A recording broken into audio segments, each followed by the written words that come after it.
Hello! I'm Adam. And I'm Rob. Welcome back, Rob. Thanks very much. How was your trip? It went very well, thank you. And welcome listeners to episode 7 of Learn English Elementary Podcasts. Once again, thanks for all your comments. Great to read them as usual. You remember that we asked you about your favourite time of day. I said that my favourite time was night. A few of you agreed. Jakub in Turkey, Madeira in Russia, who likes to go dancing at night, and Sergio in Italy, who said, I love the night too, Adam, even though it's not healthy. After spending a day working, eventually the night is my own time, in which, when my wife and daughter sweetly sleep, I can read what I want, listen to my favourite music, write my physics books, watch sci-fi movies and so on. To wake up in the morning becomes really tough, but this is the way I feel alive. That's a very nice comment, Sergio. But you're in the minority. There are more people who prefer the morning. Too many to mention all of you, but let's have a look at some of them. Emin, in Turkey, says it's the very early morning when most people are asleep and there is a soothing and peaceful silence. It's a little difficult to wake up very early, but I think there is no moment in the world that makes me feel better than that. Lamai in Thailand agrees. My happiest time of day is in the morning. I get up at 5:30 a.m. with the singing of the birds in the trees near my house, and then, with a cup of coffee, I walk in my garden, fresh and at peace. Sounds lovely. It does. FRG likes breakfast time, but I think that's because he likes breakfast. Bayuka, who's in the UK, likes mornings, but not Monday mornings when she starts work again. Last word to Mohammed in Iraq. You can see me happy at any time of the day when I don't have something to worry about. For example, when I'm off work, considering I'm a junior doctor working in a public hospital in Baghdad. I try to relax and enjoy each and every minute I get, because the next day I could be staying in the emergency room or in the ward looking after patients. Thank you once again for all your comments. And remember, you can join in and add your own comments by going to www.britishcouncil.org/learnenglish or by finding us on Facebook. Look for Elementary Podcasts. Okay, Tess and Ravi are back.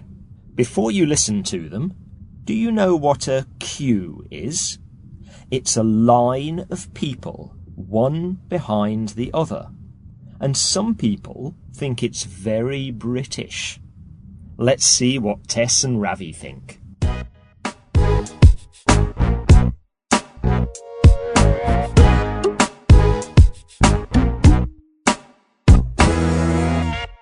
Hello again, I'm Tess. And I'm Ravi. And as usual, we're going to talk about something you think you know about Britain. Fish and chips, the British weather, drinking tea, all those typically British things. And we'll tell you just how typical they are. Or aren't. All the things we talk about were suggested by you, our listeners. And our topic for today is something I think you'll enjoy, Ravi. It's queuing, standing in line to wait for things. I hate queuing. I hate waiting for things. I knew you would hate it. But lots of people said that they thought queuing was very British. And I think it's true. Think about the things we queue for. We form a queue when we wait for a bus. We queue up in supermarkets to buy tickets for things in the bank. Oh, we're always queuing. But people queue for things all over the world, Tess. How can you say it's typically British? True, But what we heard from our listeners is that British people are very good at queuing. How can you be good at queuing? All you have to do is stand behind the person in front of you. Well, have you ever tried joining a queue in... no. I don't want to say a country in case some of our listeners get upset. Have you ever tried joining a queue in another country? Yeah, I suppose I have. People say British queues are more polite than in some places. Like we almost enjoy queuing. My grandma does. Aw. She joins a queue whenever she sees one, even if she doesn't know what it's for. I bet she never jumps the queue though, does she? You don't know my grandma. Jumping the queue is when you don't go to the back of the queue, but you try to push your way to the front of the queue instead of waiting for your turn. Do you ever jump the queue, Ravi? Me? I'm too polite to do that. See?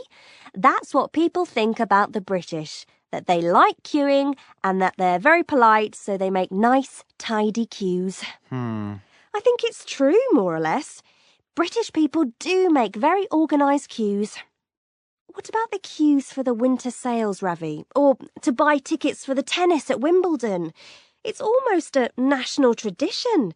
It's on the TV news and everything.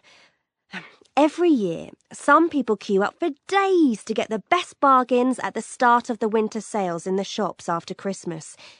They sleep outside in the cold, and they seem to enjoy it. Well, that's a bit crazy, isn't it? It is a bit. Do people in other countries do that sort of thing? I don't know, actually. Maybe our listeners can write in and tell us about queuing in their country. I bet they don't queue like the British do. OK, if you're listening, write and tell us about queuing in your country. Do you think the British queue differently? We're looking forward to hearing from you. What do you think about queuing, Rob? Oh, I hate queuing. I can't stand it. Oh, I don't mind it. And it's interesting because when I go to a foreign country where people have a different approach to queuing, I find it very hard to change my style. How do you feel about queuing? If you've been to Britain, do you think it's true what Tess and Ravi said? Are the British good at queuing? How about queues in your country? Do people queue up politely, or do they jump the queue? Do you jump the queue? We'd love to hear from you. Write and let us know at www.britishcouncil.org/learnenglish. Right. Let's look at some of the language Tess and Ravi used. I hate queuing. I hate waiting for things. People say British queues are more polite than in some places. Like we almost enjoy queuing. See? That's what people think about the British, that they like queuing and that they're very polite. Firstly, Tess and Ravi used different ways to talk about liking and not liking things. Ravi said he hates queuing, and Tess said that British people enjoy queuing. We can use positive words, such as like, love, enjoy, and negative words like hate, can't stand, dislike. How many more can you add to each list? Try the exercise on the website. Next, though, listen to what comes after the like and dislike words. I hate queuing. I hate waiting for things. People say British queues are more polite than in some places. Like we almost enjoy queuing. See? That's what people think about the British, that they like queuing and that they're very polite. I hate queuing. We enjoy queuing. They like queuing. That ing form is the gerund, and we use it after some verbs, like those verbs of liking and disliking. We also use gerunds after prepositions, words like at, on, or in, like in this clip. True, But what we heard from our listeners is that British people are very good at queuing. If you use a verb after a preposition, use a gerund, the ing form. For example, good at queuing. Interested in learning English. We're running out of time now, but there are lots of exercises about this on the website. So if you want to know more, check it out there. That's all for this time. We'll be back with Carolina next time. Bye. Bye.